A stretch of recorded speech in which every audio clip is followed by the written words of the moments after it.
반갑습니다. 생활과 윤리 선택하고 열심히 시험 본 우리 동지님들 수고 많으셨고요. 우리 본격적인 해설 강의 앞서서 총평 이야기를 해보려고 합니다. 오늘 총평의 순서는요. 먼저 단원별 분석하고 중요 빈줄 사상 문안 분석하는 것들 기본적으로 반드시 거쳐야 되는 스텝이니까 꼭 얘기해보고요. 이 분석을 통해서 이런 특징적인 변화들이 보인다. 이런 것들을 좀 잡았으면 좋겠다라고 하는 것들 제가 해드릴 수 있는 얘기들 중에서 가장 추려서 좀 굵고 짧게 말씀드려보겠습니다. 그리고 이 강의들 이후에 또 이 모평의 내용들을 좀 더 녹이고 좀 더 보완해서 여러분들과 함께 할 수 있는 강의들이 또 기회가 있을 거예요. 그때도 꼭 함께 해주시기를 미리 말씀드립니다. 네, 먼저 이번 구모에 보니까 지금까지 출제되고 있던 패턴이 크게 달라진 것은 아닙니다만 사회와 윤리에서 우대정책이 나온 거예요. 소수자 우대정책에 대한 문항이 그 니은의 반론으로 나왔죠.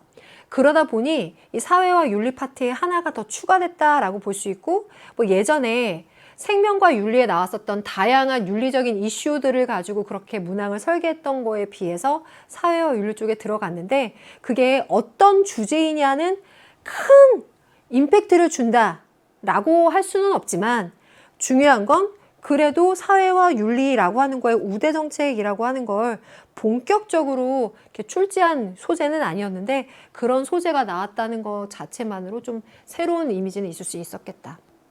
그래서 항상 3에다가 여기 5 정도 됐던 것에 사회와 윤리에 하나가 추가된 효과가 있을 수 있으나 그 내용 자체가 어려움으로 좌지우지되는 큰 임팩트는 아니다. 그래도 새롭게 나왔다는 점에서는 앞으로도 지금까지 안 나왔었던 주제 중에 뭔가 하나 나왔을 때 조금 변별력을 높여줄 수 있는 그러한 요소로 작용한다라고 하는 거는 한 번 좀 생각해보고 대비해보면 좋을 것 같아요. 그러면 이 패턴을 유지한 상태에서 고난도 빈출 사상가들을 한번 분석해 보니 이 사상가들이 핵심이라고 하는 거 다 인정하시죠? 첫 번째 칸트부터 볼까요? 자연과 윤리, 평화론, 교정적 정의 나올 만한 문제 나왔잖아요. 근데 좀 이번에 변화가 있었죠. 자연과 윤리 낼 때 세 사람 구도가 벗어났고 벤 다이어그램 구도를 벗어났어요. 레오폴드와 둘이 엮어서 단촐하게 나온 셈인데 어때요? 그래서 더 쉽다고 느꼈는지 그럼에도 불구하고 여전히 어렵다고 느꼈는지 각자의 상황 따라 다를 수 있겠지만 그렇게 만만하진 않았던 것 같아요. 그래서 칸트가 들어간 자연과 윤리 여전히 중요하다. 또 평화론 맨 마지막 단원. 그리고 교정적 정의에서도 역시나 삼원형 비판 같은 복잡한 형태를 벗어났거든요.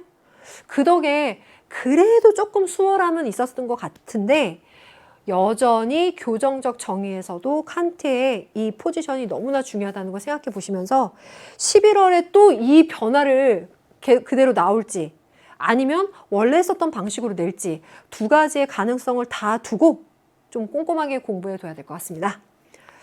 롤스는요. 분배적 정의, 불복종, 원조 이것도 꼭 나오는 부분이죠. 그리고 같이 엮여서 나오는 구도도 역시 비슷해요. 그런데 이번 시험에서 좀 특이점은 불복종으로 롤스 혼자 나왔다는 거.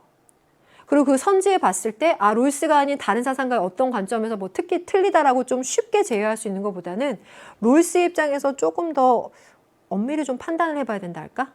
그런 패턴이 그렇게 또 조금씩 새로운 게 계속 나오지만 또 새로운 점들도 있었다라는 점에서 롤스의 불복종 육모에 이어서 역시나 좀 더 어려워하는 친구들도 있었을 것 같네요. 싱어는 위에 말한 대로 롤스와 엮인 그 문제인 거고 이번에 육모에 안 나왔던 것 중에 하나가요. 국가권위의 정당성에서 사회계약론이 육모에는 안 나왔어요. 그쵸?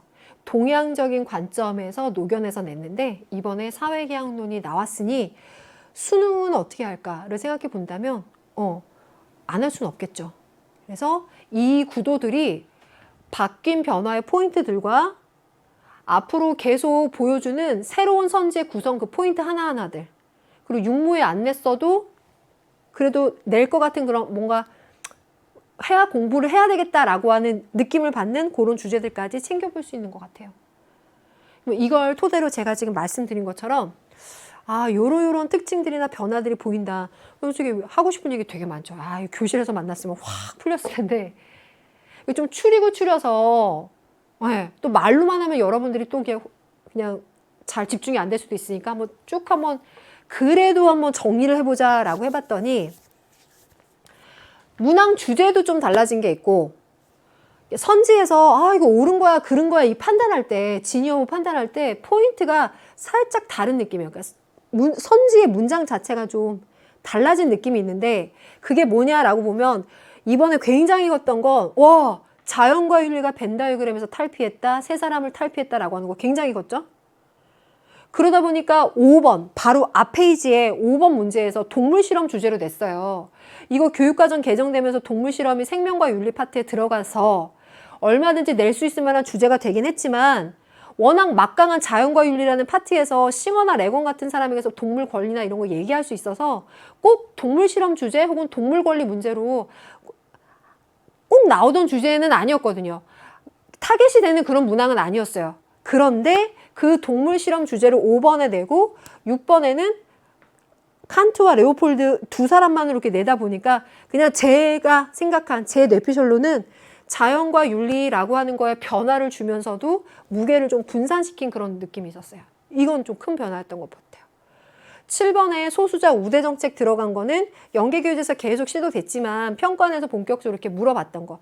중요한 건 이 형식, 문항의 형식이었지만 반론 찾는 형식이었지만 이 소재 자체도 또 하나의 어떤 노력으로 보이고 또 9번에서 사회계약설 나온 거 6모에는 안 나왔지만 9호모에 나왔다라는 거에는 우리 다음 스텝 11월을 생각했을 때 중요한 또 사인이 될 수 있다는 거. 12번에서 롤스가 단독으로 나왔어요. 롤스가 단독으로 나온 문제들이 지금까지 항상 있어 왔는데 단독으로 나왔다고 해서 쉽지만은 않다라는 거를 아마 경험했을 거예요. 네. 그래서 그런 이유로 좀 새로운 패턴들이 보이는데요. 그 중에 막 짧은 시간이면 막 집중해가지고 막 정리하다 보니까 안 나오는 게 탁탁 머릿속에 떠오르잖아요. 이거 말고도 많이 있지만요. 그 중에 육모의 정약용의 목미신사 안 나왔다는 게 왜 정약용 안 나왔지? 했는데 이번에도 안 나왔어요. 또 이번에는 성과 사랑의 윤리가 안 나왔어요.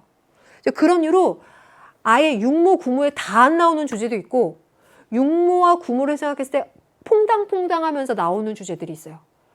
그래서 퐁당퐁당 나오는 거라면 11월까지를 생각해 봤을 때 그 퐁당퐁당의 측면에서 그 가중치를 두고 봐야 될 거고 아예 올해는 아예 안 나왔네 라고 했을 때는 이것도 갑자기 너무 어려운 난도로 나오기보다는 만약에 나온다라고 하더라도 그냥 그렇게 어렵지는 않지 않을까라는 생각을 하게 되는 그런 점에서 안 나오는 것도 생각해 보면 좋을 것 같고요. 문제 풀 때 난이도에서 있는 대로 고른 것은 하는 게 선지 기니디리에서 2개, 3개 조합 있는 문제죠. 적절한 것만 고른 것은 하는 게 선지 기니디리 2개씩만 있는 조합인 거잖아요. 여러분들이 느끼기에는 어떤 게 더 난도가 있는지 각자 또 다를 수 있겠고 문항의 특성들마다 어떤 세팅이 난도를 더 높일 수 있을지 모르겠지만 요 문항이 2문항이고 나머지는 오히려 더 2개씩 세팅된 게 더 많았어요. 그래서 이 안에서 오히려 좀 난도가 좀 높아질 수도 있었겠다 싶기도 하고 요런 문제를 좀 더 훈련해 보는 것도 좋을 것 같아요. 네. 그래서 이런 변화들이 있었는데 이 변화를 통해서 한번 정리해 보고 싶은 건 일단은요. 점수 득점이 좀 급해요. 이거는 생윤 수능 공부를 좀 늦게 시작했어요. 혹은 공부를 했지만 점수가 좀 빨리빨리 오르지 않고 좀 왔다 갔다 해요. 근데 그게 높은 점수대가 아니라 제가 만족하지 못하는 점수에서 왔다 갔다 해요.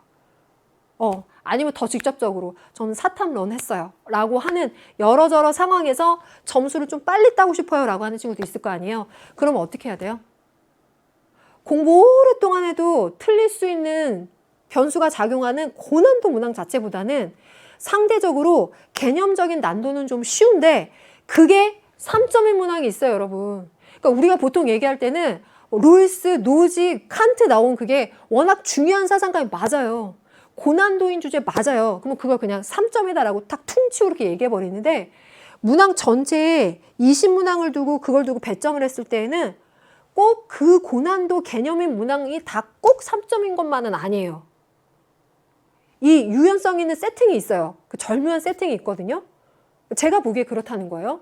그렇게 분석이 되는데 그 유동성 있는 세팅을 봤을 때 봐봐요. 패스트 패션으로 핵심 쟁점했던 거 이번에 3점이었잖아요. 우대 정책도 3점이었죠. 요나스도 나오던 패턴대로 나온 것대로 3점이었죠. 예술과 윤리로 어렵지 않게 플라톤을 냈어요. 이것도 3점이었어요. 동양 윤리의 접근도 요 정도 해뒀을 때 수월하게 맞출 수 있는, 상대적으로 수월하게 맞출 수 있는 주제였다고 봐요. 이런 것들을 공략하세요. 그래서 이거를 확실하게 베이스를 닦아놓고, 말하자면 가성비로 쳤을 때 조금 투자해서 확 점수 얻을 수 있는 거, 이걸 먼저 쫙 깔아놓은 다음에 내가 그 다음 단계로 점프하기 위해서는 어떤 개념들하고 어떤 문제들 풀면 될까, 이렇게 좀 전략적으로 가면 좋겠다라는 생각이 들어요. 그래서 이런 것들은 노려보세요. 혹은 놓치지 마세요. 이런 거부터 한번 해보세요 라고 말씀을 드리고 싶어요. 그리고 두 번째는 저는 고난도 문항이 계속 이거 많을 거예요. 대개는 맞히는데 맞추지 않을 때가 있고 그게 저는 너무 불안해요 라고 생각을 할 텐데, 너무 당연한 얘기잖아요. 기출문제, 연계교재를 충실하게 이해를 해라. 그럼 아마 여러분들 하실 거예요. 그래서 이 말 하고 싶은데, 롤스가 어려운 이유가 뭐야? 롤스한테 기출됐었던 선지가 업그레이드 돼서 새롭게 나오면서 어려운 거 뿐만이 아니라 안 나오던 부분에서 선지화된 거, 그러니까 기출되지 않은 거잖아요. 근데 그 문장이 길지도 않고 확 짧게 딱 줄여져 있어. 텍스트를 옮겨온 선지도 아니야. 근데 그 안에서 이게 맞냐 틀리냐를 딱 추론해야 되는데, 지금까지의 기출에서는 잘 없던 형식의 포인트를 물어요. 그러다 보니까 어쩔 수 없이 이게 필요하네요. 그러니까 개념을 내가 논리적으로 알고 있는지 검증해요.